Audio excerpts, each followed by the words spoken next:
है ना, future doctors को अब हम गुड मॉर्निंग बोलते हैं। और अब हम लाइव हैं आपके सामने डाइजेशन की 5वीं क्लास लेकर के, ठीक है। अच्छा जरा मुझे ये बताओ फ्यूचर डॉक्टर्स कि ये जो आपके सामने डायग्राम बना हुआ है ये किस चीज का है? हाँ जी फ्यूचर डॉक्टर्स, आपके सामने ये जो डायग्राम बना हुआ है ये किस चीज का डायग्राम बना हुआ है, जरा ये बता दो बस मुझे, ठीक है। जरा मुझे ये बता दो कि ये सामने डायग्राम किस चीज का बना हुआ है, फिर तो मैं मानूं कि हाँ भाई आप जो है सही बंदे हो, आप लोग सही जा रहे हो बिल्कुल, तब तो मुझे पता चले कि आप लोग सही बोल रहे हो, सही डायग्राम। चलो किसका डायग्राम है ये? विधि, सरफराज, शिवानी, हिमांशु पंडित, ये डायग्राम किस चीज का है? Good morning everyone, good morning good morning good morning. Very good very good, सही जा रहे हो बॉस। शिवानी, फरहीन, विधि, अवस्थी, शाम्या, सोर्स, हैरिस, हिमांशु, विवेक, सदफ, सही कह रहे हो बॉस। लीवर का डायग्राम है, लीवर, दिस इज लीवर,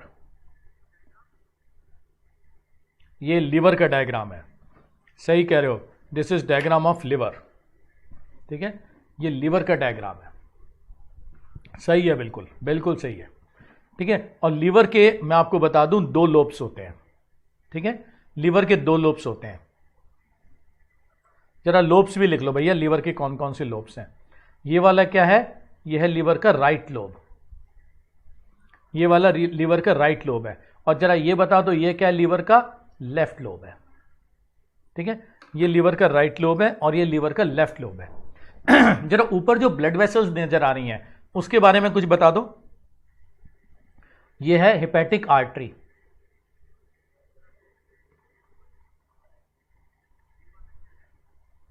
ये हेपेटिक आर्टरी है, ठीक है। और ये है हेपेटिक वेन, ये हेपेटिक वेन है, ठीक है। हेपेटिक आर्टरी और हेपेटिक वेन है, क्लियर हो गया? अच्छा चलो, ये जो है ये कहलाता है फेल्सीपेरम लिगामेंट, ये होता है फेल्सीपेरम लिगामेंट,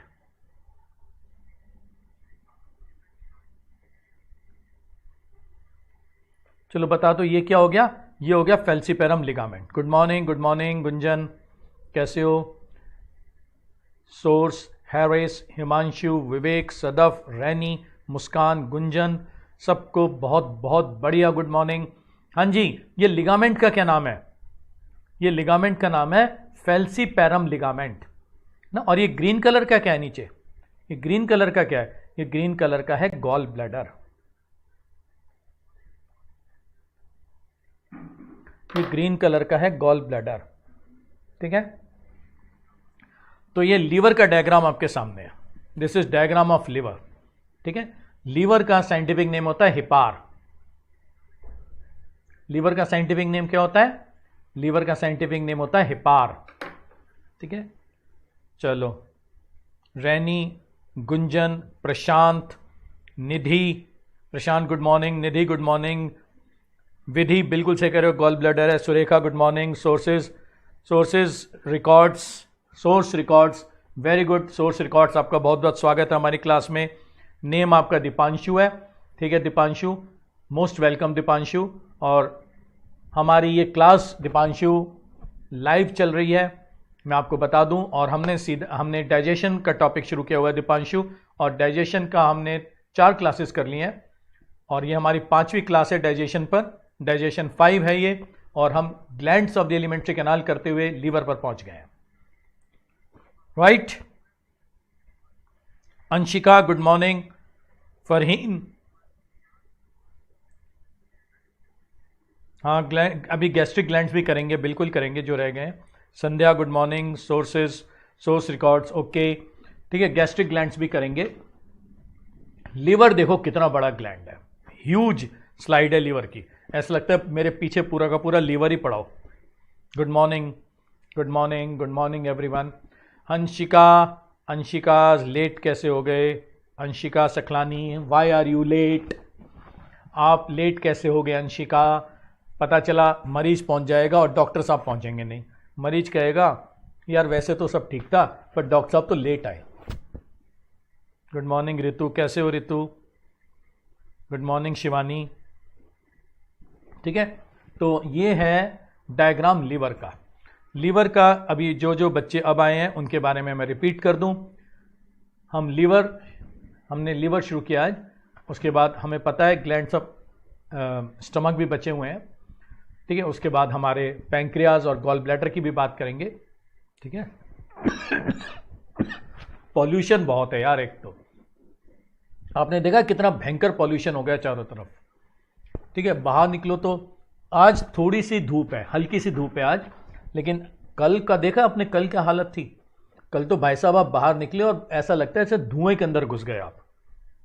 ठीक है ना? ओके अंशिका, कोई बात नहीं, आ जाओ अंशिका। समीर गुड मॉर्निंग, कैसे हो समीर? हिमांशु पंडित कैसे हो? हिमांशु पंडित गेमिंग कैसे हो? ठीक है, नहीं मैं बात कर रहा था बॉस, आपने देखा है कि कितना भयंकर पॉल्यूशन था। कल का पॉल्यूशन देखा आपने दिल्ली एनसीआर में? भाई साहब थोड़ी दूर का भी नजर नहीं आ रहा था, ऐसा लग रहा था जैसे सारा सर्दी सर्दी ठंडा ठंडा हो गया हो, कुछ था ही नहीं। है ना संध्या, है ना विधि, रैनी, हिमांशु, अंशिका? ठीक है, चलो फिर शुरू करते हैं। आज हमने शुरू किया हुआ लिवर। ठीक है, काफ़ी बातूनी हो गए हम लोग, एक तो हम इतने बातूनी हो गए ना कि हम बात ही करते रह जाते हैं।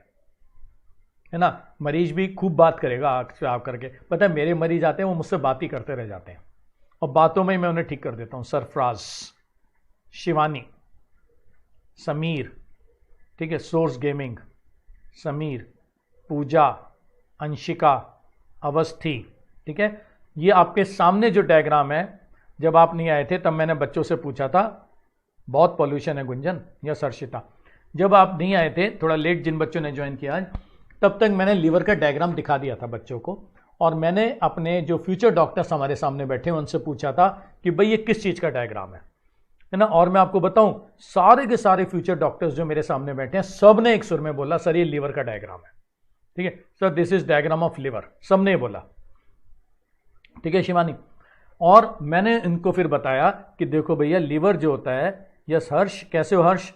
ठीक है, ठीक है, लीवर का ये राइट लोब है, ये लीवर का लेफ्ट लोब है। ठीक है, right lobe of liver and left lobe of liver. तो लीवर के दो लोब्स होते हैं। कोई बात नहीं श्रवण, आ जाओ आ जाओ आ जाओ। ठीक है, और ये जो बीच में आपको लिगामेंट नजर आ रहा है ना, ये दिस इज फेल्सीपेरम लिगामेंट।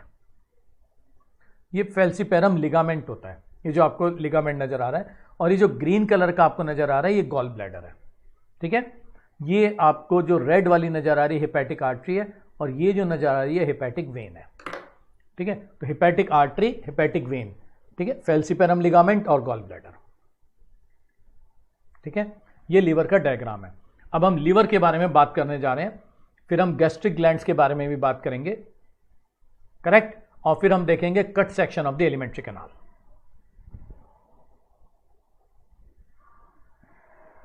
लिख लो अब, right down please. Liver, liver के बारे में एक आध क्वेश्चन जरूर आता है। Largest gland of the body,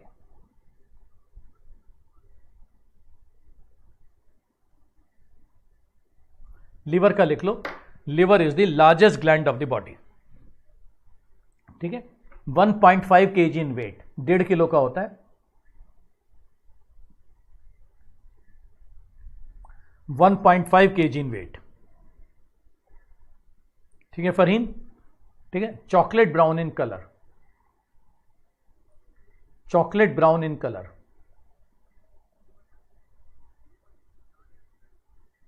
chocolate brown in colour. ठीक है, प्रेजेंट ऑन, लीवर कहां पर होता है?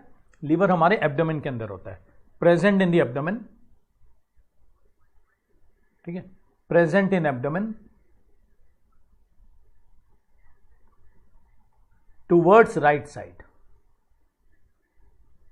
ठीक है, प्रेजेंट इन एब्डोमेन, ठीक है, टूवर्ड्स राइट साइड।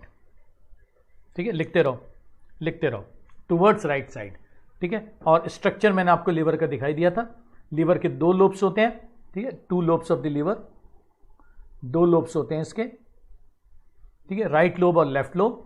ठीक है, और इन दोनों लोब्स को सेपरेट करता हुआ फेल्सीपेरम लिगामेंट आता है। ठीक है। और लीवर के राइट लोब के नीचे होता है गॉल ब्लैडर। एक हिपैटिक आर्टरी लीवर के अंदर आती है और हिपैटिक वेन लीवर से बाहर जाती है, ठीक है। एब्डोमिनल कैविटी, बिल्कुल से कह रहे हो शिवानी, बिल्कुल से कह रहे हो विधि। रेडिश ब्राउन इन कलर होता है, बिल्कुल से कह रहे हो, चॉकलेट से कलर का होता है, ठीक है। लीवर से अब एक स्ट्रक्चर देखो, अगर हम कट सेक्शन देखें लीवर का,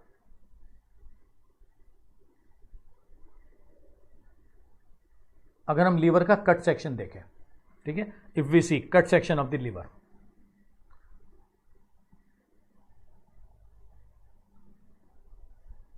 ठीक है, ये लीवर का कट सेक्शन है। लीवर के जो सेल्स होते हैं वो ऐसे हेक्सागोनल से होते हैं, ठीक है। लीवर के जो सेल्स होते हैं दीज आर हेक्सागोनल सेल्स, और इनको हम नाम देते हैं हेपेटोसाइट्स, ठीक है। लिख लेना, लिखते जाओ। लीवर के जो सेल्स होते हैं मैक्सिमम रीजनरेशन होता है, सही कह रहे हो फरीन। लीवर के जो सेल्स होते हैं उनको हम हेपेटोसाइट्स कहते हैं, ठीक है। और उन हेपेटोसाइट्स के ऊपर, उन हेपेटोसाइट्स के ऊपर एक कवरिंग होती है, ठीक है। इस कवरिंग को हम नाम देते हैं ग्लिसन्स कैप्सूल। हेपेटोसाइट के ऊपर एक कवरिंग होती है, उस कवरिंग को हम ग्लिसन्स कैप्सूल कहते हैं, उस कवरिंग को हम ग्लिसन्स कैप्सूल कहते हैं, ठीक है। और ग्रुप ऑफ हेपेटोसाइट्स को हम लोब्यूल कहते हैं, ठीक है। तो जो लीवर के सेल्स हैं, liver cells are hexagonal in shape, liver cells are hexagonal in shape, और इनको हम हेपेटोसाइट्स कहते हैं, ठीक है। ग्रुप ऑफ हेपेटोसाइट्स को हम लोब्यूल कहते हैं, और लोब्यूल के ऊपर की जो कवरिंग है उसे हम ग्लिसन्स कैप्सूल कहते हैं, ठीक है। तो लिख लेना इसके बारे में, ग्लिसन्स कैप्सूल, यस, बिल्कुल सही कह रहे हो। हेपेटिक सेल्स विधि, और विधि बिल्कुल से कह रहे हैं ग्लिसन्स कैप्सूल, फरहीन और दीपांशु बिल्कुल से कह रहे हो, ठीक है। इसे हम ग्लिसन्स कैप्सूल कहते हैं, GLISSON, ठीक है। तो लिख लो आप, प्लीज राइट डाउन, नोट्स लिख लो, है ना। एनसीईआरटी के ऊपर एक चिप्पी लगा लो, चिप्पी, क्या कहते हैं, स्टिकी नोट्स कहते हैं ना उसे, मैं तो उसे चिप्पी कहता था जब मैं तैयारी करता था ना। तो मैं एनसीईआरटी के ऊपर वो जो अलग अलग तरह की स्टिकी शीट्स नहीं आती, pink, yellow, light green, light blue, उनको चिपकाता था। फिर मैं अपने फ्रेंड से कहता था कि यार मैंने ना ये चिप्पी पे लिखा हुआ है, तो चिप्पी जो चिपक जाए एनसीईआरटी के ऊपर, उसके ऊपर आप ऐड कर लो, उसके ऊपर आप लिख लो आप कि liver is the largest gland of the body, liver cells are sticky notes, है ना सरफराज, स्टिकी नोट्स, ठीक है। लिख लेना, liver cells are called hepatocytes, ठीक है। Liver cells are called hepatocytes, group of hepatocytes are called lobules, ठीक है। लिख देता हूं मैं, लिख देता हूं, आप भी लिख लो, साथ साथ नोट्स बना लो मेरे, ठीक है। Liver cells are called hepatocytes, are called hepatocytes,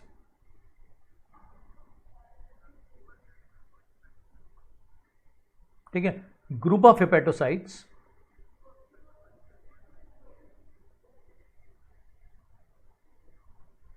is called lobule. Group of hepatocytes is called lobule, ठीक है। Each lobule is covered over by Glison's capsule,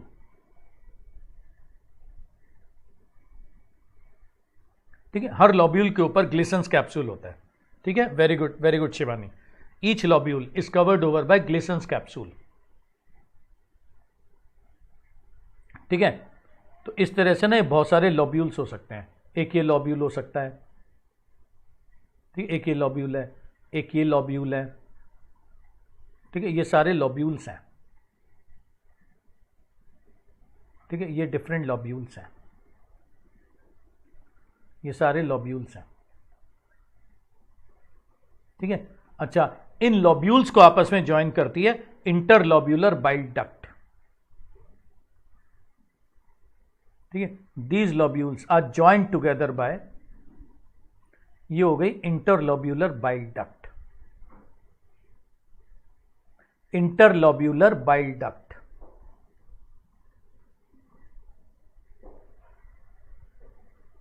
ठीक है। These lobules are joint together by interlobular bile duct, ठीक है। और इन lobules के बीच की जो जगह है उस जगह को हम नाम देते हैं स्पेस ऑफ डाइसे, ठीक है। स्पेस बिटवीन लोब्यूल्स, इस जगह को हम नाम देते हैं स्पेस ऑफ डाइसे। ये जगह है स्पेस ऑफ डाइसे।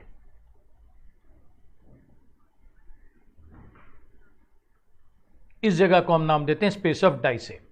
और इस जगह के अंदर मौजूद होते हैं कफर सेल्स। इस जगह के अंदर मौजूद होते हैं Kupffer sales,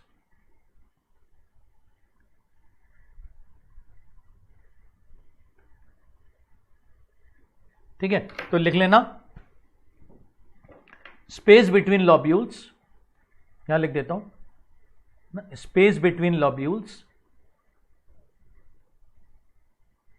space between lobules को नाम देते हैं space of Disse, Kupffer cells. Very good Abhishek, ठीक है। स्पेस ऑफ डाइसे,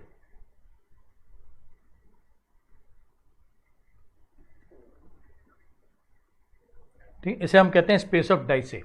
और यहां पर मौजूद होते हैं कफर सेल्स, ठीक है। यहां मौजूद होते हैं कफर सेल्स। कफर सेल्स लिख लेना, are phagocytic cells. Kupffer cells ना आर फेगोसिटिक सेल्स, ये फेगोसिटिक सेल्स होते हैं।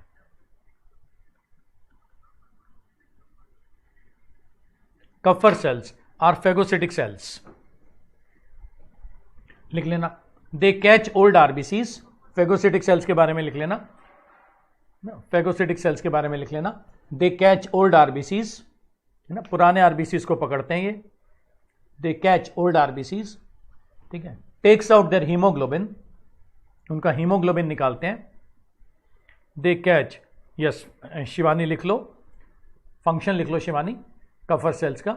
दीज आर फेगोसिटिक सेल्स, ठीक है। They catch old RBCs, takes out their haemoglobin, उनका हीमोग्लोबिन निकालते हैं और हीम वाले पार्ट से सिंथेसाइज करते हैं बिलिरुबिन एंड बिलिवर्डिन, ठीक है।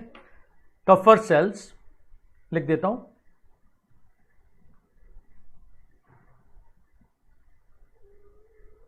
ठीक है, are phagocytic sales.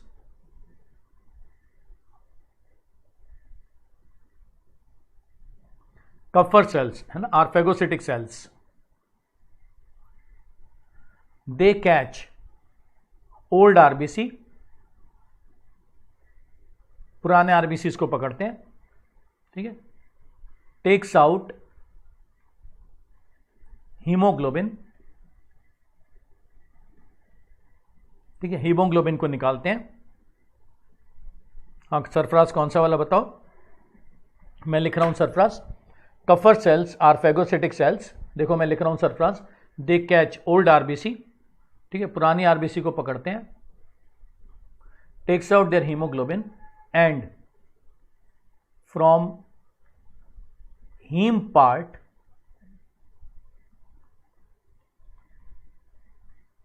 they synthesize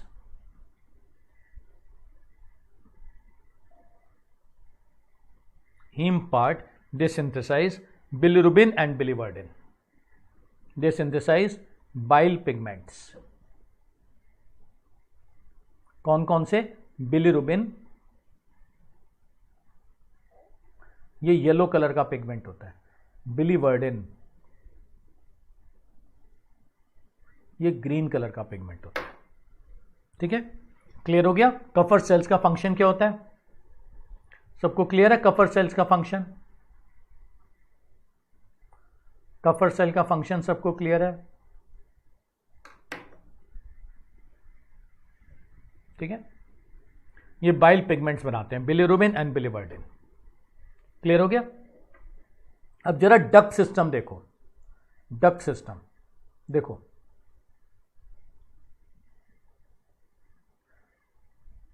ये हो गया राइट लोब,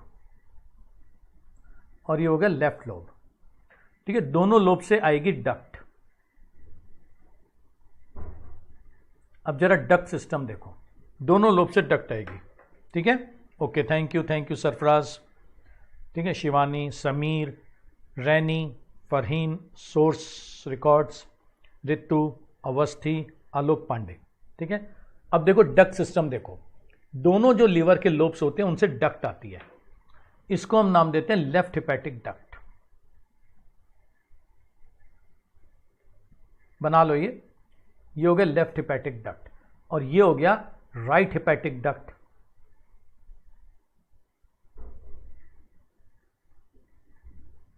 ये हो गया लेफ्ट हिपैटिक डक्ट, है ना, और ये हो गया राइट हिपैटिक डक्ट। ठीक है हिमांशु, शाइना। ठीक है, और ये दोनों डक्ट फिर आपस में ज्वाइन कर जाती हैं। ये दोनों डक्ट आपस में ज्वाइन कर जाती हैं और ये बनती है कॉमन हिपैटिक डक्ट।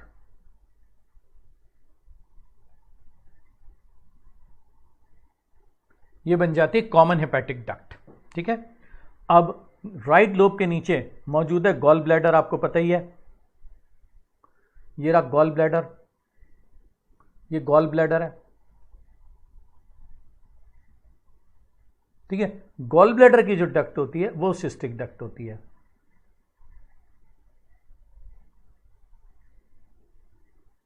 ठीक है, गॉल ब्लैडर की डक्ट को सिस्टिक डक्ट कहते हैं। ये ज्वाइन कर गई और ये बन गई common bile duct. Common bile duct, ठीक है, ये बन गई कॉमन बाइल डक्ट। डक्टस कोलिडोकस कहते हैं इसको। कॉमन बाइल डक्ट का एक दूसरा नाम भी है डक्टस कोलिडोकस। डक्टस कोलिडोकस, ठीक है, इसका एक दूसरा नाम भी आता है डक्टस कोलिडोकस। और ये आ गई सिस्टिक डक्ट। ठीक है, ये सिस्टिक डक्ट है।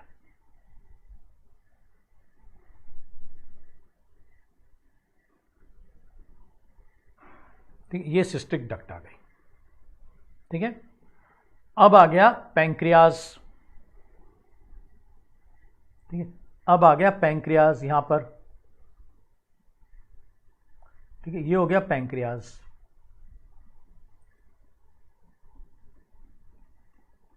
ठीक है, पैंक्रियाज से भी एक डक्ट आती है, पैंक्रियाटिक डक्ट।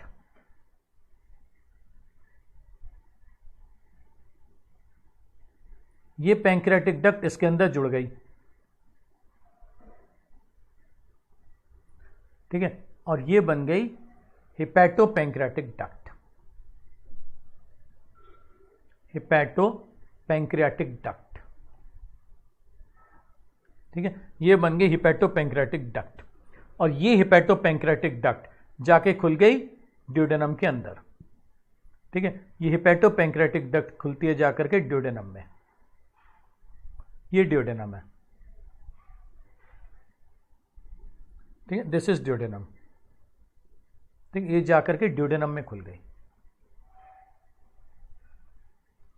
ये हिपैटो पैंक्रियाटिक डक्ट जाकर के ना ड्यूडेनम में खुल जाती है। ठीक, ये क्लियर हो रहा है आपको? हिपैटो पैंक्रियाटिक डक्ट, ठीक है, डक्ट ऑफ विर्संग कहते हैं। ठीक है, हिपैटो पैंक्रियाटिक डक्ट को डक्ट ऑफ विर्संग भी कहते हैं, WIRSUNG। ठीक है, पैंक्रियाटिक डक्ट को हम डक्ट ऑफ विर्संग भी कहते हैं। ये जाकर के ड्यूडेनम में खुल गई, जहां पर ये पैंक्रियाटिक डक्ट ज्वाइन करती है कॉमन बाइल डक्ट को। ठीक है, यहां पर एक स्फिंक्टर होता है, इसे कहते हैं स्फिंक्टर ऑफ बॉयडन, BOYDEN। इसको हम नाम देते हैं स्फिंक्टर ऑफ बॉयडन। ठीक है, यस शिवानी, बिल्कुल अवस्थी। ठीक है, इस स्फिंक्टर को हम नाम देते हैं स्फिंक्टर ऑफ बॉयडन। जिस जगह पर ये हिपैटो पैंक्रियाटिक डक्ट ओपन होती है, ऐसे जिस जगह पे ओपन होती है उसे हम कहते हैं ampoule of waiter. Ampoule of waiter. ठीक है, जिस जगह पे ये जो हिपैटो पैंक्रियाटिक डक्ट है ये जाकर के ड्यूडेनम में खुलती है, वहां पे थोड़ी सी ब्रॉड हो जाती है, उसे हम एम्पुल ऑफ वेटर कहते हैं। ठीक है, और यहां पर एक स्फिंक्टर होता है। ये होता है sphincter of ODI.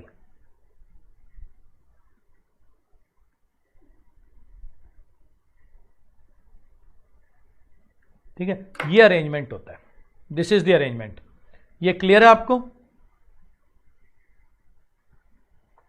Shivani, common bile duct का दूसरा नाम होता है डक्टस कोलिडोकस, है ना, ductus, DUCTUS, ductus choledochus, CHOLEDOCHUS। Common bile duct का दूसरा नाम होता है ductus choledochus.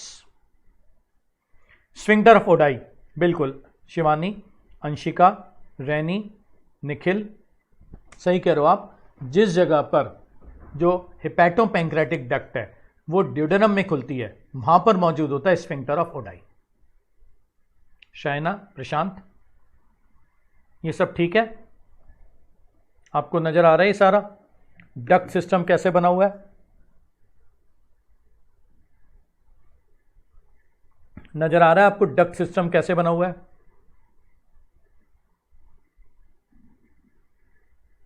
Sphincter of ODI आपको नजर आ रहा है कैसे बना हुआ है? अगले पीपीटी पे चलूं मैं, फंक्शन शुरू करें लीवर के? Should we move to other PPT? Should we start function of liver? Sphincter of Boyden होता है, लिख लेना, स्फिंक्टर ऑफ बॉयडन होता है जहां पर pancreatic duct common bile duct को ज्वाइन करती है। Sphincter of बॉयडन, sphincter of Boyden होता है जहां पैंक्रियाटिक डक्ट ज्वाइन करती है कॉमन बाइल डक्ट को।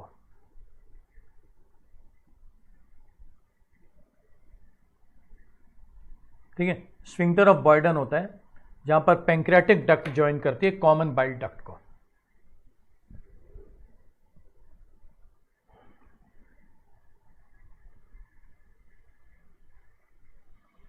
इस डायग्राम को आप अच्छे से देख लो, please see this diagram.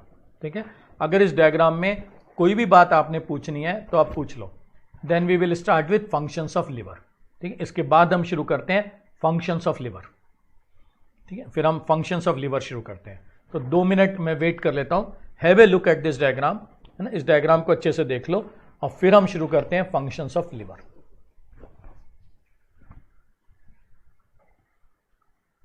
Clear हो गया? Should we move forward? हम आगे चलें? चलो, अब आता है फंक्शंस ऑफ लिवर।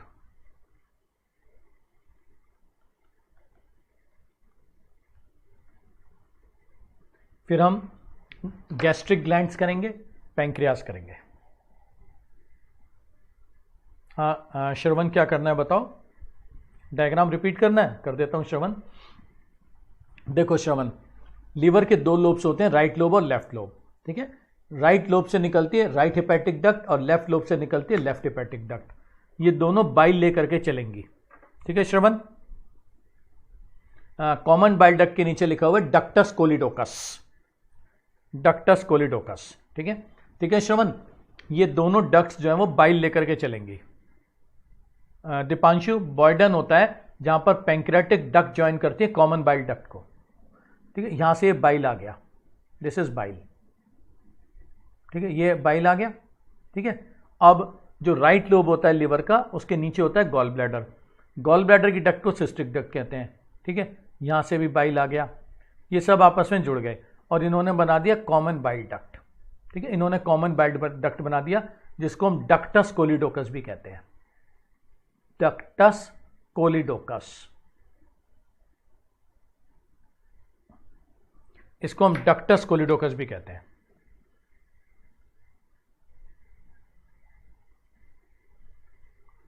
नहीं दीपांशु, स्फिंक्टर ऑफ बॉयडन होता है जहां पर पैंक्रियाटिक डक्ट ज्वाइन करती है कॉमन बाइल डक्ट को। ठीक है, वो होता sphincter of बॉयडन common bile duct पे है दीपांशु, लेकिन लोकेशन होती है जहां पर पैंक्रियाटिक डक्ट ज्वाइन करती है। ठीक है, बॉयडन, बॉयडन, डक्टस कोलिडोकस के नीचे बॉयडन, स्फिंक्टर ऑफ बॉयडन, BOYDN, बॉयडन, बॉयडन। बॉयडन,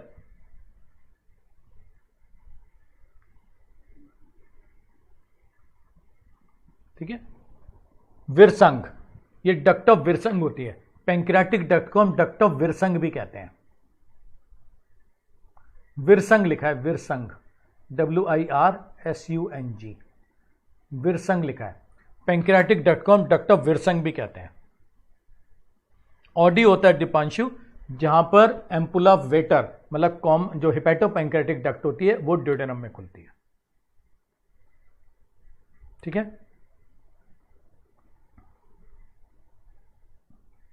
दीपांशु, दो स्फिंक्टर्स होते हैं, देखो कंफ्यूजन मत करो, ठीक है, डोंट गेट कंफ्यूज्ड। पहला स्फिंक्टर होता है स्फिंक्टर ऑफ बॉयडन।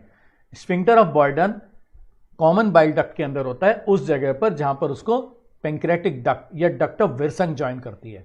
और दूसरा स्फिंक्टर होता है स्फिंक्टर ऑफ ओडाई, जहां वो होता है जहां पर जो ये हिपैटोपैंक्रियाटिक डक्ट होती है वो आकर के ड्यूडेनम में खुलती है। ये रहा, this is sphincter of ODI, ये स्फिंक्टर ऑफ ओडाई है,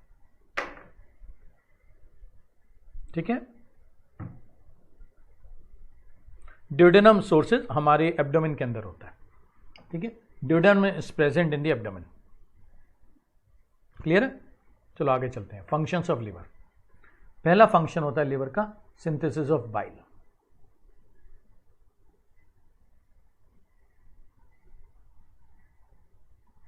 पहला फंक्शन लिवर का होता है सिंथेसिस ऑफ बाइल, ठीक है। बाइल जो होता है वो इमल्सिफिकेशन ऑफ फैट्स करवाता है, ठीक है दीपांशु। बाइल जो होता है, बाइल के कंपोनेंट्स क्या क्या होते हैं? वाटर, बाइल पिगमेंट्स, मैंने आपको बताया थे बिलिरुबिन और बिलिवर्डिन, ठीक है, बाइकार्बोनेट्स और बाइल सॉल्ट्स। ये चार कंपोनेंट्स होते हैं बाइल के, ठीक है। बाइल के अंदर होता है water, bile pigments, bicarbonates and bile salts, ठीक है। बाइल सॉल्ट्स क्या करते हैं?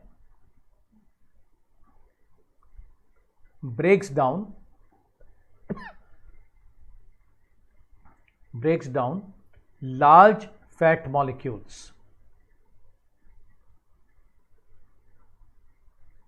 into small fat molecules.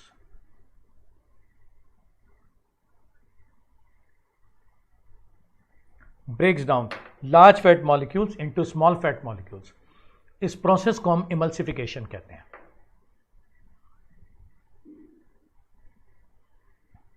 This process is called emulsification, ठीक है। इस प्रोसेस को हम इमल्सिफिकेशन कहते हैं। इस प्रोसेस को हम इमल्सिफिकेशन कहते हैं, ठीक है। तो समझ में आ गया इमल्सिफिकेशन क्या होता है? ये बाइल का मेन फंक्शन होता है। उसके अलावा बाइल इंटेस्टाइन में मीडियम को एल्कलाइन भी बनाती है, ठीक है। बाइल जो होती है ना, मीडियम को एल्कलाइन भी बनाती है। और ठीक, इमल्सिफिकेशन बिल्कुल सही कह रहे हिमांशु। सोर्सेस क्या? बाइल पिगमेंट के नीचे है ना, वाटर, बाइल पिगमेंट, बाइकार्बोनेट्स और bile salts, bicarbonates and bile salts. बिल्कुल सही कह रहे हो फरीन। बाइल सॉल्ट्स होते हैं सोडियम ग्लाइकोकोलेट एंड सोडियम टोरोकोलेट, ठीक है। बाइल सॉल्ट्स के नाम होते हैं sodium ग्लाइकोकोलेट and sodium taurocholate, bile salts. बिल्कुल सही कह रहे हो फरीन, ग्रेट, ठीक है। तो पहला फंक्शन लिवर का हो गया सिंथेसिस ऑफ बाइल। दूसरा फंक्शन लिवर का, लिवर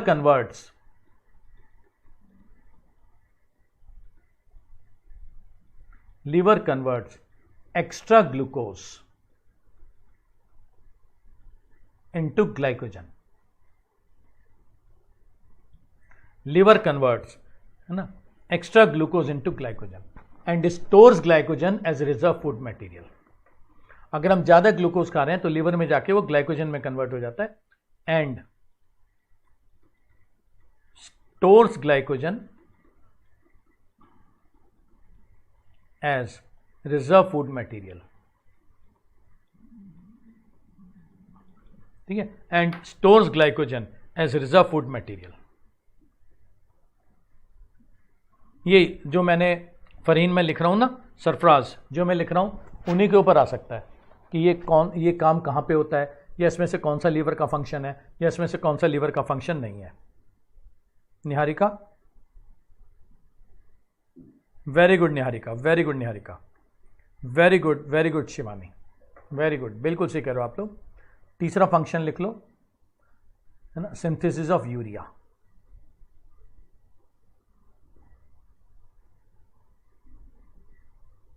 तीसरा फंक्शन लिख लो, सिंथेसिस ऑफ यूरिया। ठीक है, यूरिया आपको पता ही है हमारी बॉडी का एक्सक्रीटरी वेस्ट होता है, और उसका सिंथेसिस कहां पे किया जाता है, लिवर के अंदर। ठीक है, सिंथेसिस ऑफ यूरिया। चौथा function,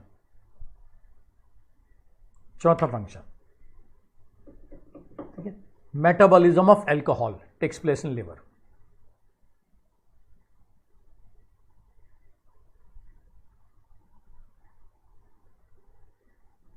metabolism of alcohol takes place in liver. Very good Farheen. ठीक है, metabolism of alcohol takes place in liver. Fifth function, इसीलिए अगर कोई आदमी ना ज्यादा एल्कोहल ले रहा है, ज्यादा शराब पी रहा है, तो उसका लीवर डैमेज हो जाता है, उसे हम सिरोसिस कहते हैं। ठीक है, ह्यूमन हेल्थ एंड डिसीज में पढ़ेंगे। ठीक है, तो एक्सेसिव इंटेक ऑफ एल्कोहल जो होती है, इट डैमेजेस लिवर, उसको हम लिवर सिरोसिस कहते हैं। ठीक है, नेक्स्ट आ गया, यस बिल्कुल से कह रहे हो दीपांशु, बिल्कुल से कह रहे हो Farheen, detoxification of drugs.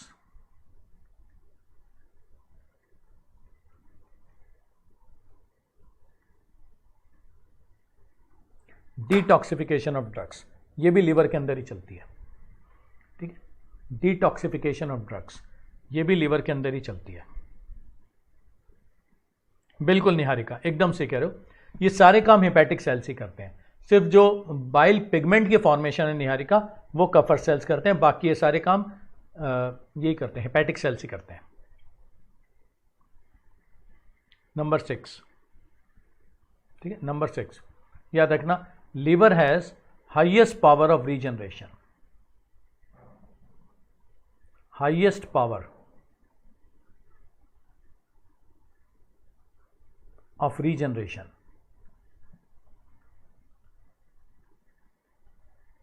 in human body। ठीक है, अगर कोई आदमी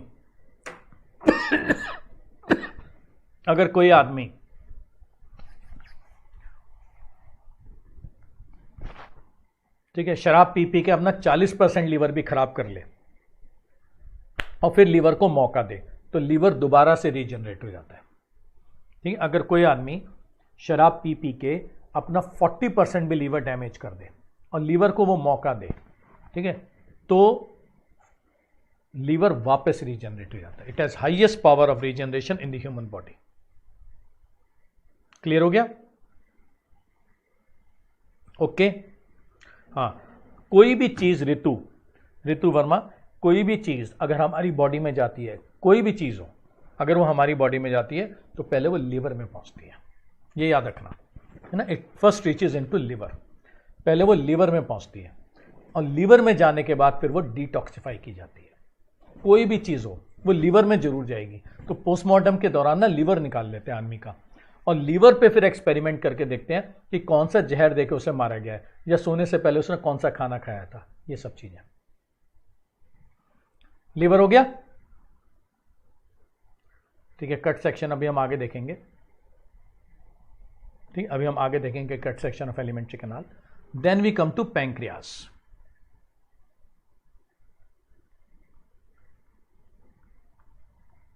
next we come to pancreas.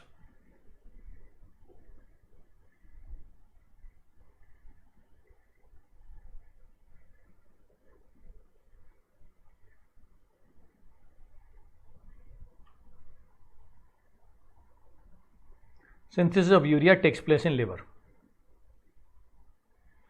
नहीं, अगर शिवानी 40% से ज्यादा डैमेज हो गया तो फिर गड़बड़ है, फिर नहीं आएगा वापस।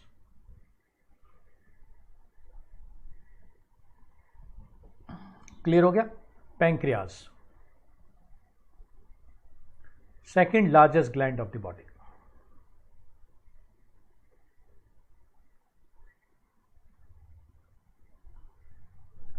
ठीक है, pancreas second largest gland of the body. अभी बता रहा हूं शिवानी, अभी बता रहा हूं गॉल ब्लैडर में स्टोन कैसे होते हैं। ठीक है, पैंक्रियाज जो होता है it is a mixed gland.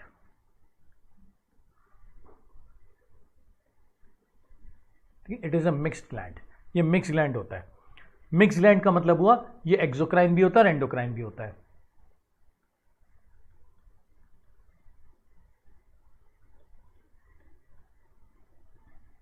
ठीक है, मिक्स ग्लैंड होता है। It is exocrine as well as endocrine, ये दोनों तरह का ग्लैंड होता है, एक्सोक्राइन भी होता है और एंडोक्राइन भी होता है। ठीक है, एक्सोक्राइन वाला पार्ट सिक्रीट करता है पैंक्रियाटिक जूस। एक्सोक्राइन वाला पार्ट सिक्रीट करता है पैंक्रियाटिक जूस। ठीक है, जो डाइजेस्टिव एंजाइम्स होते हैं।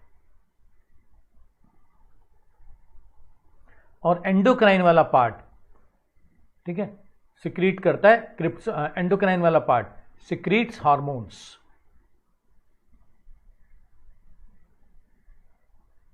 Mainly insulin.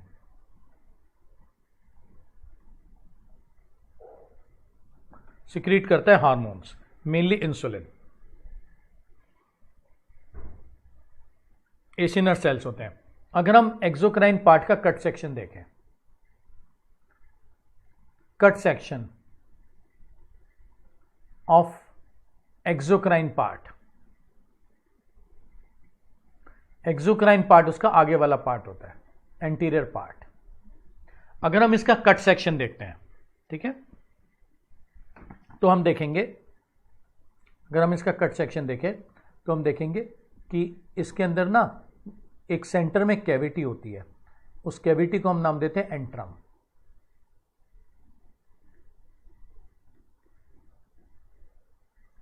सेंटर में एक कैविटी होती है, ठीक है, उस कैविटी को हम नाम देते हैं एंट्रम। ठीक है तान्या, सोर्स पैंक्रियास के दो पार्ट्स होते हैं, एक एक्सोक्राइन पार्ट होता है जो आगे वाला पार्ट होता है, ये उसका एंटीरियर मतलब आगे वाला, और एक एंडोक्राइन होता है वो उसका पोस्टीरियर पार्ट होता है। ठीक है, तो एंटीरियर पार्ट से पैंक्रियाटिक जूस निकलता है जिसके अंदर डाइजेस्टिव एंजाइम्स होते हैं, और एंडोक्राइन पार्ट से हार्मोन्स निकलते हैं, मेनली इंसुलिन। बिल्कुल से कह रहे हो फरीन। ठीक है, एक्सोक्राइन पार्ट का अगर हम कट सेक्शन देखें, अभी हमारा मतलब सिर्फ एक्सोक्राइन पार्ट से ही है, पोस्टीरियर से हमें कोई मतलब नहीं है अभी, वो तो जब हम एंडोक्राइन सिस्टम करेंगे तब करेंगे। ठीक है, और इसके जो सेल्स होते हैं, ये जो सेल्स हैं, सेल्स को हम नाम देते हैं एसिनाई। सेल्स को हम एसिनाई कहते हैं। ठीक है, सेल्स आर कॉल्ड एसिनाई, और इन एसिनाई के अंदर मौजूद होता है न्यूक्लियस, ये हो गया न्यूक्लियस। ठीक है, और इसके अंदर आते हैं जाइमोजन ग्रैन्यूल्स। ठीक है, ये हो गए zymogen granules. These are zymogen granules. ये रिलीज करते हैं एंजाइम्स, रिलीजेस एंजाइम्स। ये एंजाइम्स रिलीज करते हैं। देख लो अब आप, एंटीरियर सेल का, एंटीरियर पार्ट का डायग्राम क्लियर हुआ आपको? ठीक है, cut section of exocrine part clear है? किसी को भी ना हो तो बता दो। Cut section of anterior part में कैविटी होती है जिसे हम एंट्रम कहते हैं। ठीक है, जो सेल्स होते हैं एक्सोक्राइन पार्ट के उसे हम एसिनाई कहते हैं, और हर एसिनाई के अंदर न्यूक्लियस होता है और जाइमोजन ग्रैन्यूल्स होते हैं, और जो जाइमोजन ग्रैन्यूल से होते हैं वो एंजाइम्स बनाते हैं। सरफराज से फिर रिपीट कर देता हूं मैं, फिर रिपीट कर देता हूं शिवानी। देखो, अगर हम कट सेक्शन देखें एक्सोक्राइन पार्ट का पैंक्रियास के, तो बीच में कैविटी आपको नजर आ रही है जिसे हम एंट्रम कह रहे हैं। ठीक है, बीच में कैविटी नजर आ रही है आपको, इसे हम एंट्रम कहते हैं। This cavity is called antrum. Clear है? और जो सेल्स होते हैं पेंक्रियास के उन्हें हम एसिनाई कहते हैं। सेल्स जो होते हैं उनको हम एसिनाई कहते हैं। ठीक है, सेल्स आर कॉल्ड एसिनाई। इस कैविटी के अंदर हैरिस एक फ्लूइड भरा होता है, प्रोटीन रिच फ्लूइड होता है बस। और सेल्स के अंदर दो चीजें होती हैं, एक तो न्यूक्लियस होता है और एक होते हैं जाइमोजन ग्रैन्यूल्स। ये जो जाइमोजन ग्रैन्यूल्स होते हैं ये डाइजेस्टिव एंजाइम्स रिलीज करते हैं। They release digestive enzymes. अब देख लो, कैविटी में हैरिस एक प्रोटीन रिच फ्लूइड होता है। विवेक, जाइमोजन ग्रैन्यूल्स के जो एंजाइम्स होते हैं वो डाइजेशन में मदद करते हैं। They help in digestion. Pancreas का कट सेक्शन सबको क्लियर है? नहीं फरीन, 2% लोगों में फरीन डक्ट ऑफ सेंटोरिनी होती है। फरीन, डक्ट ऑफ सेंटोरिनी सिर्फ 2% लोगों में होती है। उसके होने या ना होने से ना कोई फायदा है ना कोई नुकसान है। That is an extra pancreatic duct, duct of Santorini. Main तो होती है डक्ट ऑफ विरसंग, लेकिन 2% पॉपुलेशन के अंदर एक एक्स्ट्रा पेंक्रेटिक डक्ट भी होती है जिसे हम डक्ट ऑफ सेंटोरिनी कहते हैं। बट उसके होने ना होने से ना कोई फायदा है ना कोई नुकसान है। ओके विवेक? ओके रितु, हम गॉल ब्लैडर पे चले आगे। Should we move on to gall bladder? Acini, acini Sarfaraz, acini के अंदर जाइमोजन ग्रैन्यूल्स होते हैं और zymogen granules digestive enzymes release करते हैं। क्लियर हो गया? We now move on to gall bladder. ठीक है, अब हम मूव करते हैं गॉल ब्लैडर पे।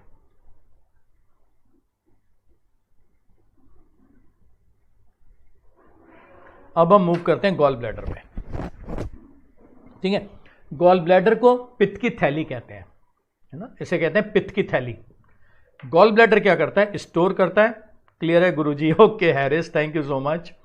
ठीक है, चलो, गॉल ब्लैडर को हम कहते हैं पित्त की थैली। और गॉल ब्लैडर का फंक्शन क्या होता है? Stores and concentrates bile.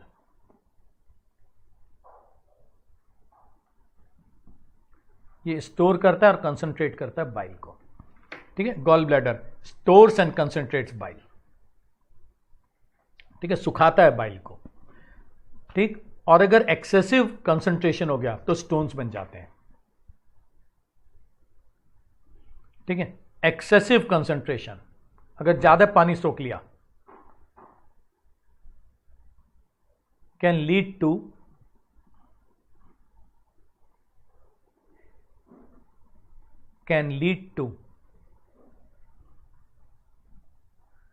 stones in gallbladder.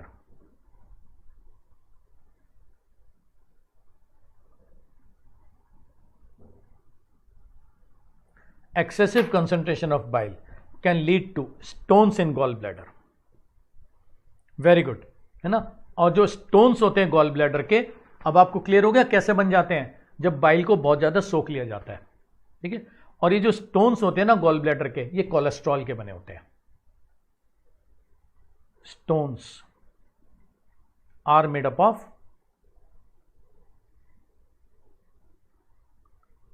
cholesterol. Stones जो होते हैं गॉल ब्लैडर के वो कोलेस्ट्रॉल के बने होते हैं। ठीक है, stones are made up of cholesterol. Stones are made up of cholesterol. Deepanshu अपने आप हो जाता है, उसमें कोई ऐसी कंडीशन नहीं है दीपांशु, ज्यादा पानी सोख लिया बस। ठीक है, तो गॉल ब्लैडर को रिमूव कर देते हैं। नहीं सोर्सेस, उससे कोई ज़्यादा फर्क नहीं पड़ता सोर्सेस। ठीक है, सीड वाली टमाटर भिंडी खाओ ना खाओ, जिसको एक्सेसिव कंसंट्रेशन होना है बाइल का वो हो ही जाता है। ठीक है, इस कंडीशन को हम कॉलीलिथियासिस कहते हैं।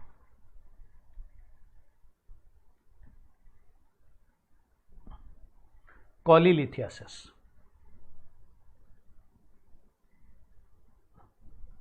इस कंडीशन को हम कॉलीलिथियासिस कहते हैं। ये बस ऐसे ही है, ये रैनी कोई बहुत इंपॉर्टेंट बात नहीं है, है ना। तो कोई बात नहीं रहनी, ठीक है। तो इस कंडीशन को हम कॉलीलिथियासिस कहते हैं। गॉल ब्लैडर को काट के हटा देते हैं, cholecystectomy, cutting and removal of gall bladder. हाँ, किडनी स्टोन अलग होते हैं। किडनी में जो स्टोन होते हैं ना, किडनी स्टोन कैल्शियम के होते हैं। किडनी स्टोन जो होते हैं वो कैल्शियम के होते हैं।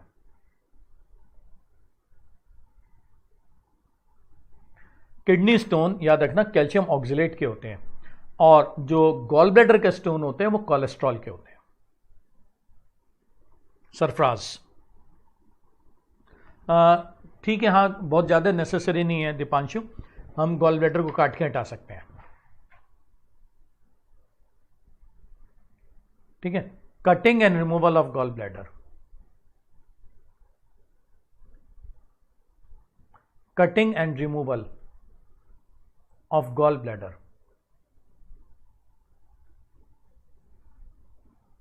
कॉलीसिस्टेक्टोमी,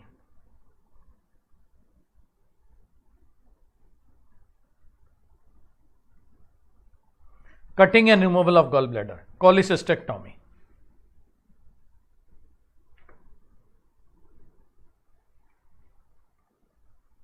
बिल्कुल शिवानी, देखो इससे ना कोई बहुत ज्यादा फर्क नहीं पड़ता। Slight impairment of fat digestion, slight impairment, हल्का सा स्लाइट इंपेयरमेंट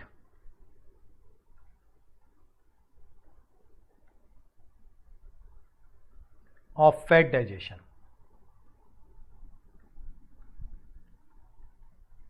है ना, हल्का सा इंपेयरमेंट हो जाता है फैट डाइजेशन का, ठीक है। Slight impairment of fat digestion, ठीक है, अपने आप ही होते हैं। किडनी स्टोन भी या गॉल ब्लैडर के स्टोन भी ऐसा कोई अलग से रीजन नहीं होता। अगर एक्सेसिव कंसंट्रेशन हो जाए कैल्शियम ऑक्सलेट का तो किडनी स्टोन हो जाते हैं, अगर एक्सेसिवली कंसंट्रेट कर लें बाइल को तो गॉल ब्लैडर के स्टोन हो जाते हैं। गॉल ब्लैडर क्लियर है आपको? गॉल ब्लैडर आप सबको क्लियर है?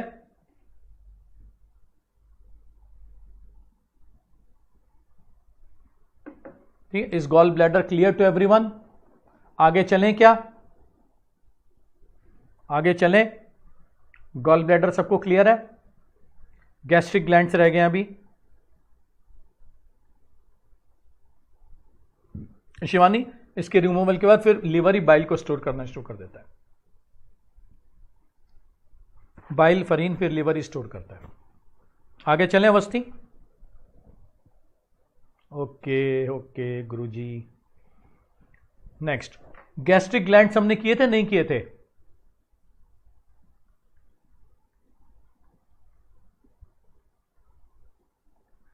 गैस्ट्रिक ग्लैंड्स किए थे कि नहीं किए थे?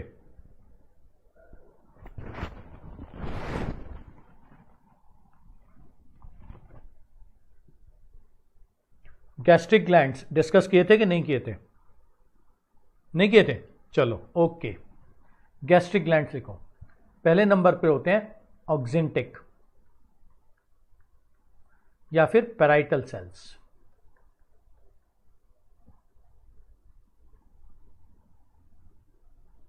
पहले नंबर पर होते हैं, चलो कोई बात नहीं, लिख लो, सलेवरी कर लिए थे हमने ना। पहले नंबर पर होते हैं ऑक्जिंटिक या फिर पैराइटल सेल्स। पैराइटल सेल्स ये सिक्रीट करते हैं HCl, ये सिक्रीट करते हैं HCl। ओके कोई बात नहीं फरीन, ठीक है, ये सिक्रीट करते हैं HCl। अभी आज कर लेते हैं। अब आप कह रहे हो कर लिए थे, कोई बच्चा कह रहा है नहीं किए थे।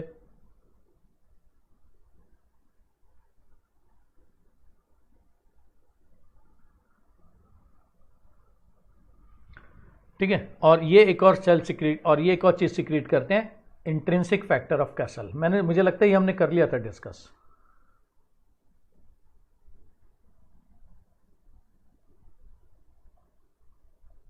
ये हमने कर लिया था ना, कर लिया था, ठीक है। ठीक है, HCl का फंक्शन फिर से कर लेते हैं, चलो कोई बात नहीं, 2 मिनट लेंगे, दोबारा कर लेते हैं। HCl जो होता है मेक्स फूड सॉफ्ट,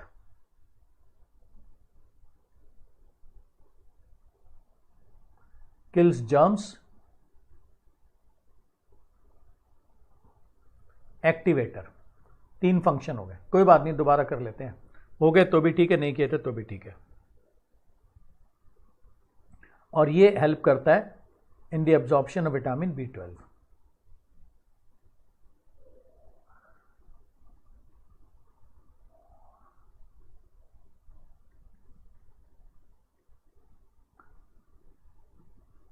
ये हेल्प करता है in the absorption of vitamin B12। Okay, ठीक है, कोई बात नहीं है, कोई प्रॉब्लम नहीं है। ठीक है, तो पहला लिख लो ऑक्जेंटिक या पैराइटल सेल्स। ठीक है, इनसे दो चीजें आती हैं। एक तो यहां से आता है HCl। ठीक है, HCl जर्म्स को मारता है और मेक्स द फूड सॉफ्ट और एक्टिवेटर की तरह काम करता है। एक आता है इंट्रिंसिक फैक्टर ऑफ कैसल। ये जो इंट्रिंसिक फैक्टर ऑफ कैसल होता है ये हेल्प करता है in the absorption of vitamin B12। ठीक है, ये पहले सेल्स थे। अब दूसरे नंबर पे सेल्स लिखो। दूसरे नंबर पर आते हैं पेप्टिक सेल्स। इन्हें हम चीफ सेल्स भी कहते हैं, इनको हम जाइमोजेंस भी कहते हैं। ठीक है, पेप्टिक सेल्स, चीफ सेल्स और जाइमोजेंस। ठीक है, कोई बात नहीं, दोबारा कर लो, जितना हो गया ठीक है, नहीं तो रिवीजन हो जाएगा क्या। ठीक है, पेप्टिक सेल्स, चीफ सेल्स या फिर जाइमोजेंस, ये सिक्रीट करते हैं गैस्ट्रिक जूस।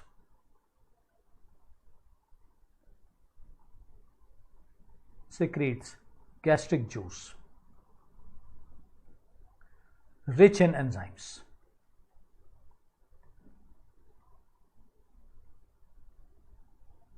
ये सिक्रीट करते हैं गैस्ट्रिक जूस।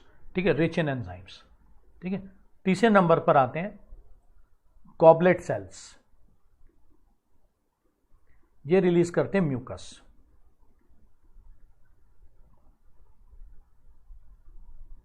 गॉबलेट सेल्स ये रिलीज करते हैं म्यूकस, जो स्टमक पे एक लाइनिंग बनाता है एंड प्रोटेक्शन देता है from HCl। Forms lining on stomach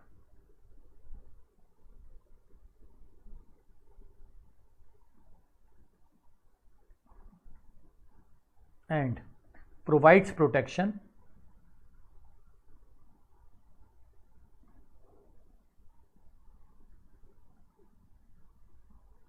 against HCl।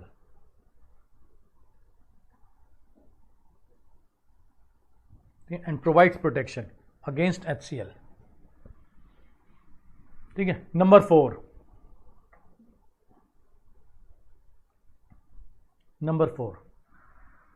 चौथे नंबर पर होते हैं जी सेल्स। ये गैस्ट्रिन हार्मोन रिलीज करते हैं, releases gastrin hormone.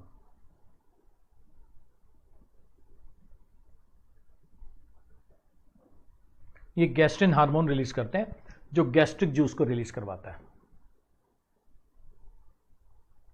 Which controls release of gastric juice.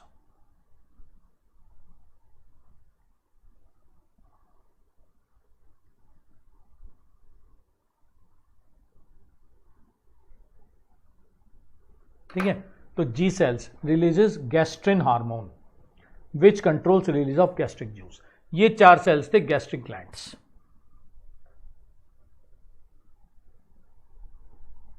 ठीक है, ओके, कोई बात नहीं, पेप्सिन हो जाए। ठीक है, क्लियर है आपको? 4 ग्लैंड्स क्लियर है आपको? स्टमक के 4 ग्लैंड्स क्लियर है आपको? सबसे पहले ऑक्जेंटिक या पैराइटल सेल्स सिक्रीट्स HCl। ठीक है, और HCl का फंक्शन आपने लिख लिया, kills germs, makes food soft and act as activator. दूसरा फंक्शन पैराइटल सेल्स का, intrinsic factor of Castle release करता है, helps in absorption of vitamin B12। हाँ बिल्कुल, बार बार रीजनरेट होता है दीपांशु। ठीक है, दूसरे नंबर पे आते हैं पेप्टिक सेल्स और चीफ सेल्स और zymogens. They secrete gastric juice rich in enzymes. Goblet cell से म्यूकस आता है। ठीक है, गॉबलेट सेल्स रिलीजेस म्यूकस।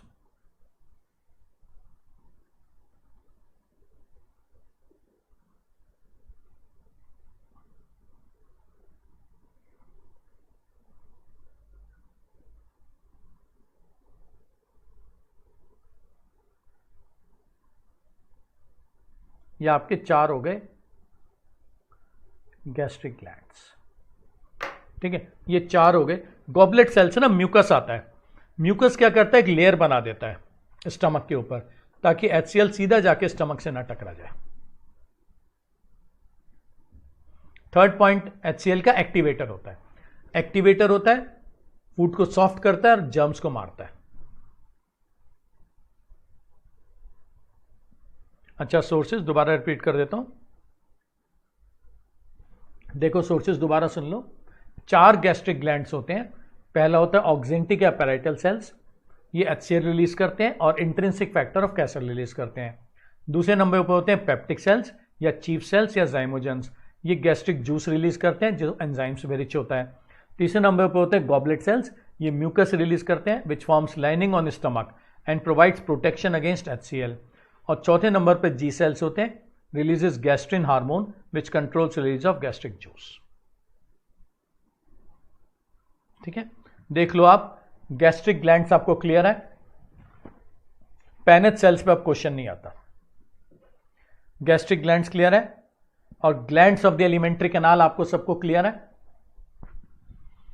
हाँ जी, glands of the elementary canal आप सबको क्लियर है। ग्लैंड्स ऑफ एलिमेंट्री कैनाल आप सबको क्लियर है। आगे चलें। अर्जेंटिफिन सेल्स का आता नहीं फंक्शन है ना, अर्जेंटिफिन सेल्स और पैनेथ सेल्स में बता नहीं रहा क्योंकि अब उसके ऊपर क्वेश्चन आता नहीं है।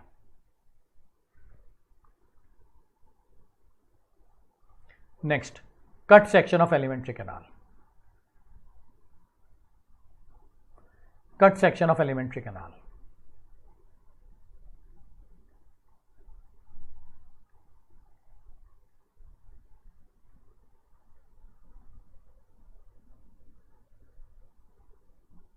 Cut section of alimentary canal.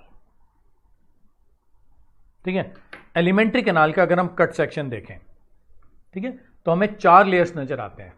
सबसे बाहर का लेयर होता है सिरोसा। ठीक है, ये आउटर मोस्ट लेयर होता है।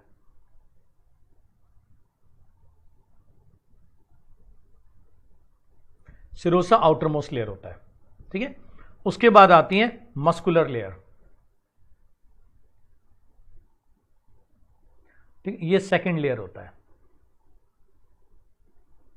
फिर आता है सबम्यूकोसा, ये थर्ड लेयर होता है। सिरोसा फर्स्ट लेयर होता है।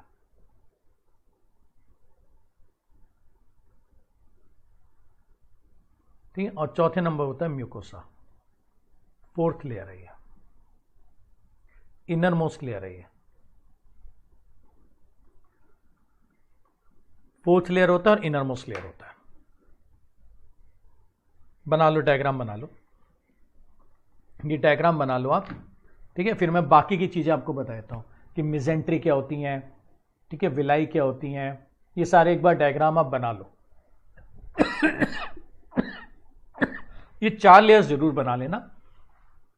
सिरोसा फर्स्ट लेयर होता है, आउटर मोस्ट लेयर होता है। ठीक है, और मस्कुलर लेयर सेकंड लेयर होता है, सब म्यूकोसा तीसरा लेयर होता है और म्यूकोसा चौथा लेयर होता है। इसको एक बार आप बना लो, मैं आपको 2 मिनट देता हूं, प्लीज मेक दिस डायग्राम। ठीक है, फिर हम आगे चलते हैं, इसके बारे में डिस्कस करेंगे। बनाना है डायग्राम आपको। ठीक है, फिर इसके बारे में हम डिस्कस करेंगे और फिर हम देखेंगे प्रोसेस ऑफ डाइजेशन कैसे होता है। ठीक है, हम इसके बारे में डिस्कस करेंगे and then we will see the process of digestion. मैं आपको 2 मिनट देता हूं, आप प्लीज ये डायग्राम बना लो।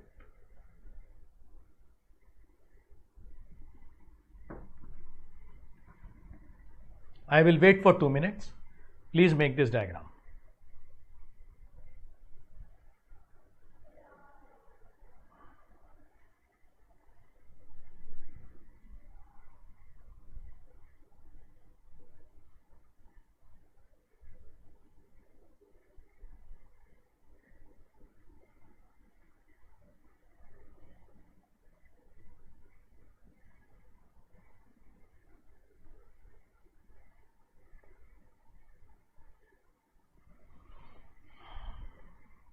ठीक है, स्क्रीनशॉट तो ले ही लो, है ना, टेक दिस स्क्रीनशॉट और फिर आराम से डायग्राम बनाते रहना। अब हम, ठीक है, अब हम बात करते हैं कि जो है ना, stomach has a third layer of, है ना, an additional layer of muscle, an additional layer of muscle.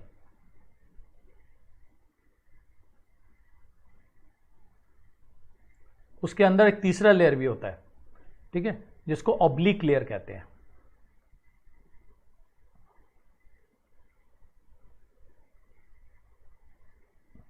Stomach has an additional layer of muscle, इसको हम ऑब्लिक लेयर कहते हैं, ठीक है। ये स्टमक के अंदर एक ऑब्लिक लेयर हो गया, ठीक है। Contraction and relaxation of muscle को हम पेरिस्टाल्सिस कहते हैं।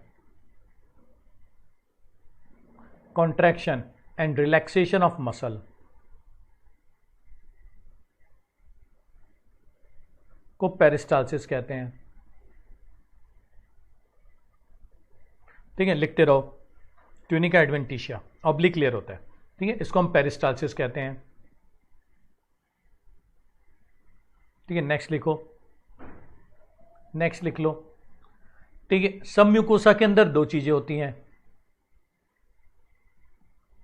सब म्यूकोसा में दो चीजें होती हैं, एक तो होते हैं ब्रूनर्स ग्लैंड और एक होते हैं पेयर्स पैचेस,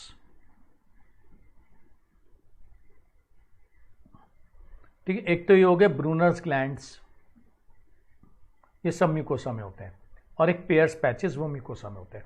पेरिटोनियम होती है covering of alimentary canal, covering of alimentary canal को पेरिटोनियम कहते हैं,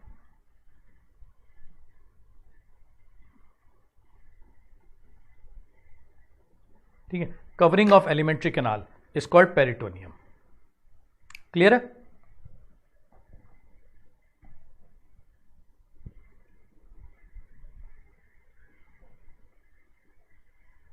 म्यूकोसा मेन लेयर होता है,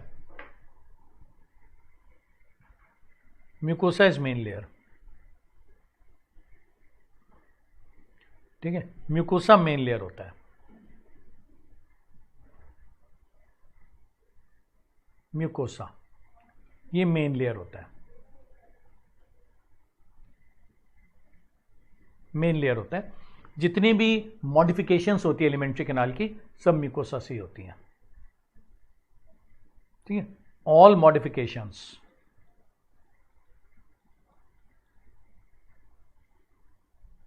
ऑफ एलिमेंट्री कैनाल, ठीक है। एलिमेंट्री कैनाल की जितनी भी मॉडिफिकेशन होती है सब म्यूकोसा से होती है।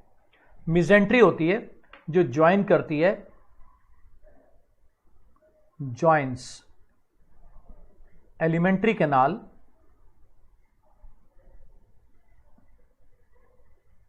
with joins elementary canal with peritoneum,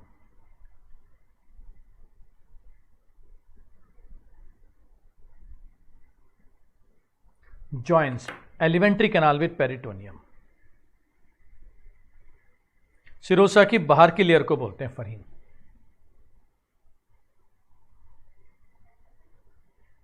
serosa का जो आउटर सरफेस होता है फरहीन, उसे पेरिटोनियम कहते हैं। क्लियर हो गया? मिजेंट्री क्या होती है आपको क्लियर हो गया? मिजेंट्री होती है जो एलिमेंट्री कैनाल को पेरिटोनियम से ज्वाइन करती है। Cut section of alimentary canal आप सबको क्लियर है? किसी को कोई भी क्वेश्चन पूछना है? Cut section of alimentary canal आप सबको क्लियर है? किसी को कोई भी क्वेश्चन पूछना है?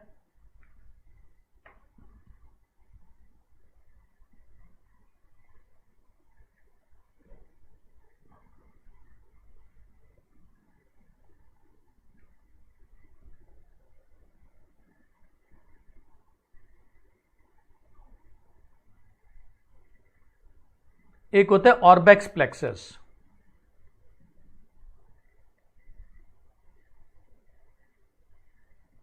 या फिर मायोएंट्रिक प्लेक्सस।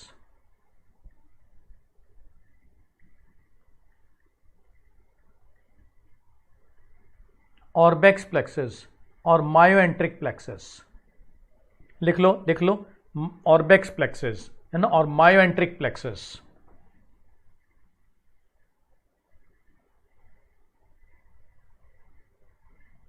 नहीं, इंटेस्टाइनल म्यूकोसा में दीपांशु, ठीक है, between circular and longitudinal muscles,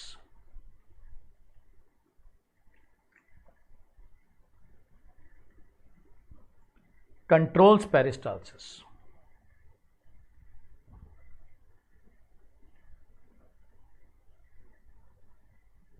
controls peristalsis, ठीक है, मायोएंट्रिक प्लेक्सस या ऑर्बेक्स plexus, controls peristalsis.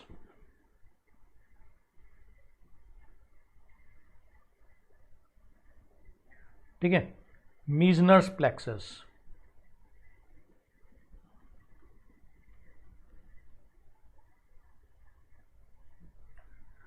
Between mucosa and सब म्यूकोसा, बिटवीन म्यूकोसा एंड सब म्यूकोसा, प्लेक्सस नेटवर्क को कहते हैं, किसी भी नेटवर्क को प्लेक्सस कहते हैं। Controls secretion of glands,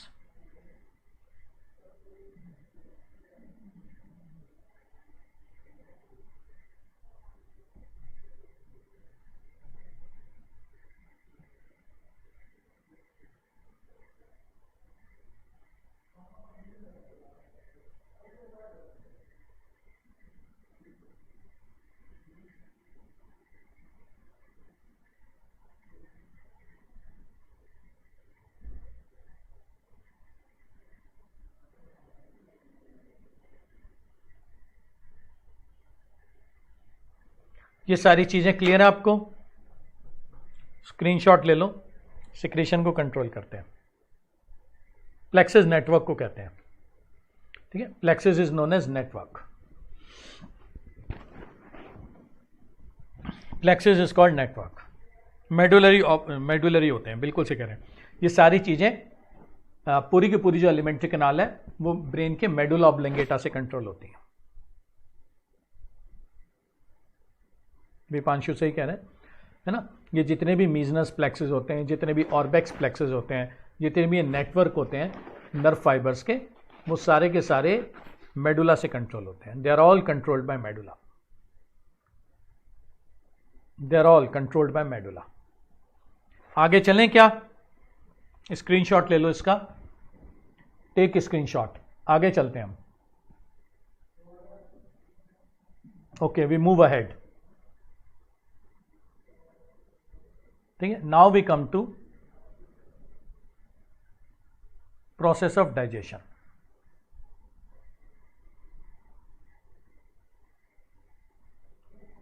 process of digestion,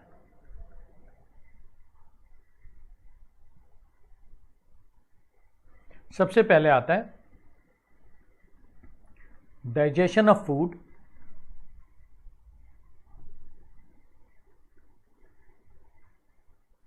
in buccal cavity.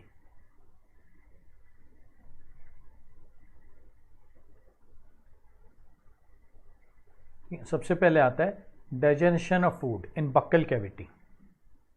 ठीक है, बक्कल कैविटी के अंदर डाइजेशन सबसे पहला। ठीक है, digestion of food in buccal cavity. Buccal cavity के अंदर मौजूद होता है enzyme salivary amylase. Enzyme salivary amylase, इसे हम टाइलिन भी कहते हैं।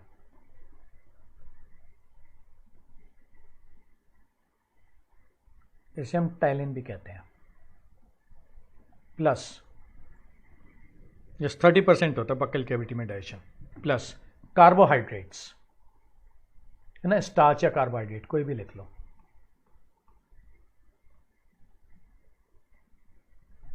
ठीक है, ये आपको देगा maltose plus आइसोमाल्टोस।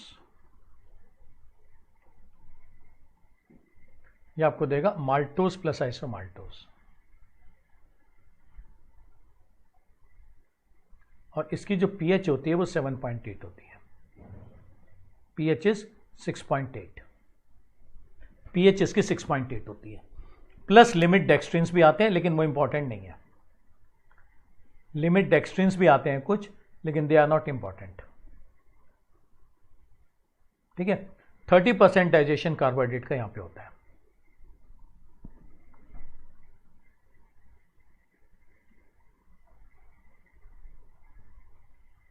%30 digestion of carbohydrate.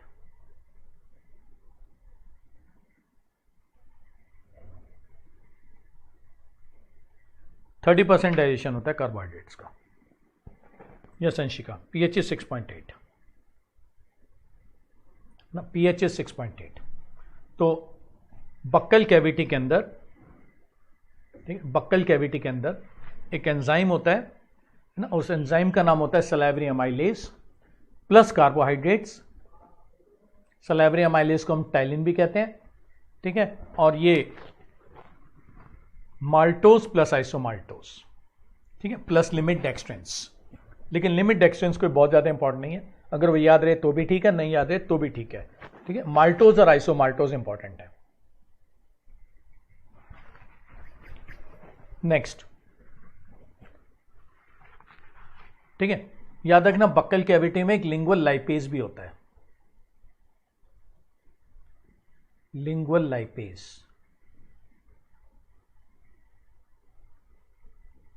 पर ये इनएक्टिव होता है। ठीक है, तो एक लिंगुअल लाइपेज भी होता है, ये इनएक्टिव होता है। फैट के डाइजेशन के लिए एक और एंजाइम आता है, किसी किसी एनिमल में ये एक्टिव होता है, बट हमारे में इनएक्टिव होता है। ठीक है, बक्कल कैविटी के अंदर एक लिंगुअल लाइपेज भी आता है, बट दैट इज इनएक्टिव। ठीक है, आगे चलते हैं। Digestion in stomach. ठीक है, next, digestion of food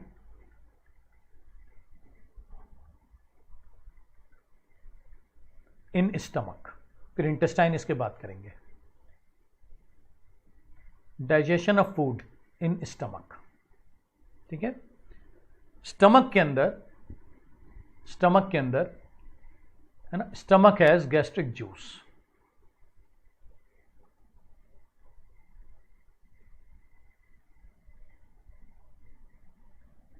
stomach has gastric juice, है ना, हैविंग फॉलोइंग एंजाइम्स। अब कौन कौन से एंजाइम्स हैं? Having following enzymes. ठीक है, पहला एंजाइम लिखो पेप्सिनोजन, ये इनएक्टिव है। प्लस HCl एज एक्टिवेटर, ये एक्टिवेटर है। आपको मिलेगा पेप्सिन, आपको पेप्सिन मिलेगा। ठीक है, ये एक्टिव एंजाइम है। ठीक है, अब रिएक्शन लिख लो, पेप्सिन प्लस प्रोटीन्स आपको दे देगा पेप्टोन्स। ये 1.5 की pH पे रिएक्शन चलता है। क्लियर है? तो पेप्सिनोजन प्लस HCl पेप्सिन, ठीक है, पेप्सिन प्लस प्रोटीन्स, ये आपको पेप्टोन्स दे देगा। It will give you peptones. ठीक है, ये जो पेप्सिनोजन होता है ये इनएक्टिव होता है। ठीक है, गैस्ट्रिक जूस से आता है, और आपको पता है गैस्ट्रिक जूस कौन रिलीज करता है? पेप्टिक सेल्स या चीफ सेल्स या जाइमोजन सेल्स। ठीक है, पेप्सिनोजन HCl के अंदर आकर के पेप्सिन में चेंज हो जाता है, और पेप्सिन प्रोटीन्स के साथ मिलकर पेप्टोन्स या प्रोटियोजेस देते हैं। ठीक है, पेप्टोन्स और प्रोटियोजेस।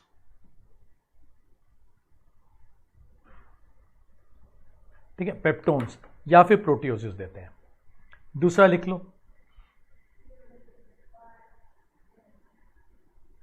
दूसरे नंबर पर आता है प्रोरेनिन, ये भी इनएक्टिव होता है। ठीक है, प्लस HCl एज एक्टिवेटर, आपको एक्टिव एंजाइम देगा रेनिन, डबल एन होता है ये।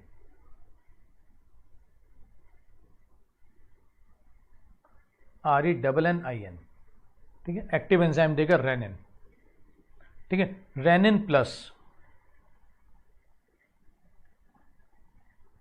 मिल्क प्रोटीन केसिन, ये मिल्क प्रोटीन है, आपको मिलेगा कैसिनोजन।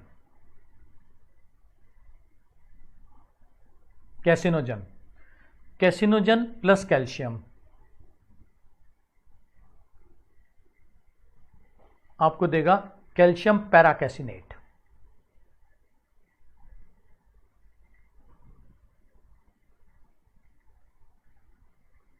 और ये करवाता है कर्डलिंग ऑफ मिल्क, दूध का दही बनवा देता है।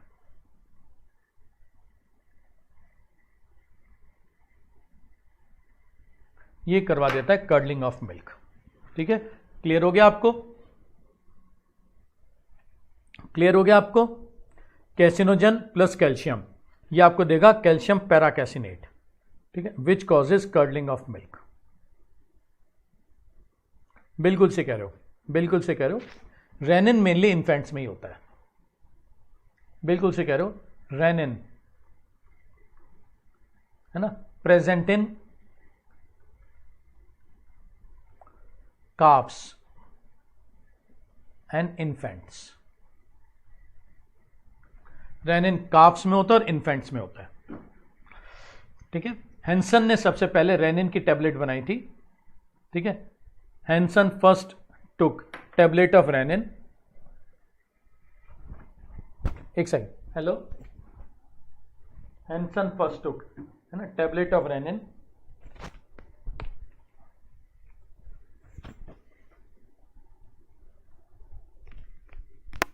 Hansen first took tablet of rennin, Hansen ने बनाई थी tablet of rennin.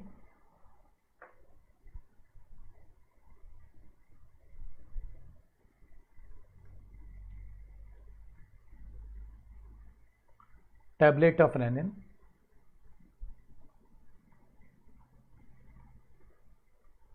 by taking renin from stomach of calf, by taking renin from stomach of calf, ठीक है। हमारी बॉडी के अंदर रेनिन नहीं होता, ठीक है। Our body does not contain rennin, हमारी बॉडी में रेनिन नहीं होता, ठीक है। अगर इसलिए हम मिल्क प्रोटीन को डाइजेस्ट नहीं कर पाते।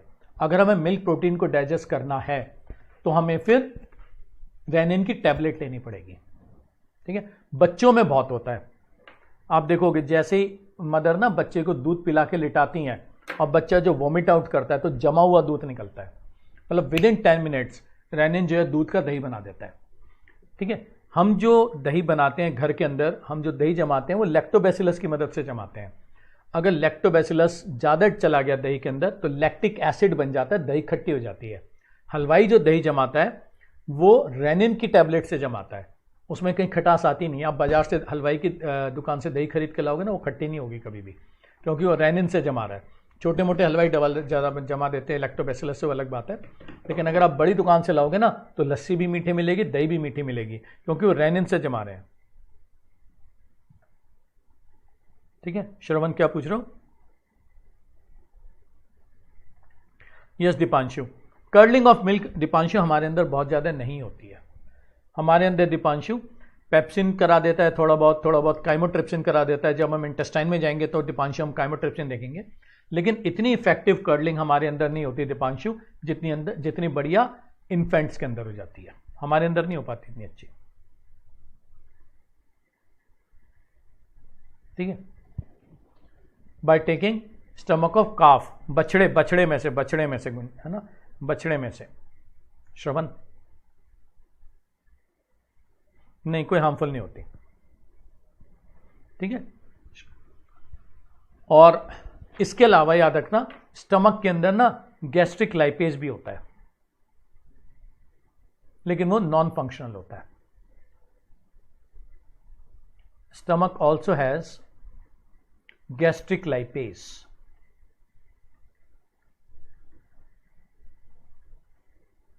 इनएक्टिव फॉर्म है ना, इट इज इनएक्टिव।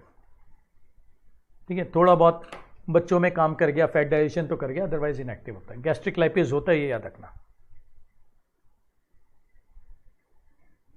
बिल्कुल हिमांशु, अगर हमें मिल्क प्रोटीन को डाइजेस्ट करना है, केसिन को डाइजेस्ट करना है हिमांशु, तो हमें रेनिन की टैबलेट या रेनिन का सिरप लेना ही पड़ेगा, कोई हार्मफुल इफेक्ट नहीं होता इसका। ठीक है, तो ये था हमारा आज का लेक्चर। ठीक है, नेक्स्ट टाइम जब हम मिलेंगे तो हम शुरू करेंगे डाइजेशन इन इंटेस्टाइन। ठीक है, so this was today's lecture, ये आज का लेक्चर था। अगली बार जब हम मिलेंगे then we will start with digestion in intestine. Shravan, आपने कोई ग्रुप बनाया हुआ है क्या? शिवानी, आपने कोई ग्रुप बनाया हुआ है तो मुझे भी ग्रुप में ऐड कर लो, या टीचर नहीं है उस ग्रुप में? अगर टीचर है उस ग्रुप में, या कोई बायो का ग्रुप अलग से बना, जूलॉजी का ग्रुप अगर आप लोगों ने अलग से बनाया हुआ है टेलीग्राम पर या व्हाट्सएप पर, तो आप मुझे भी ऐड कर लो उसके अंदर। ठीक है, थैंक्स काजल। हाँ, उससे प्रोटीन नहीं मिलता है माशु। ठीक है, ओके हर्षिता, तो thank you so much, see you next time, bye, good bye, good bye and good luck.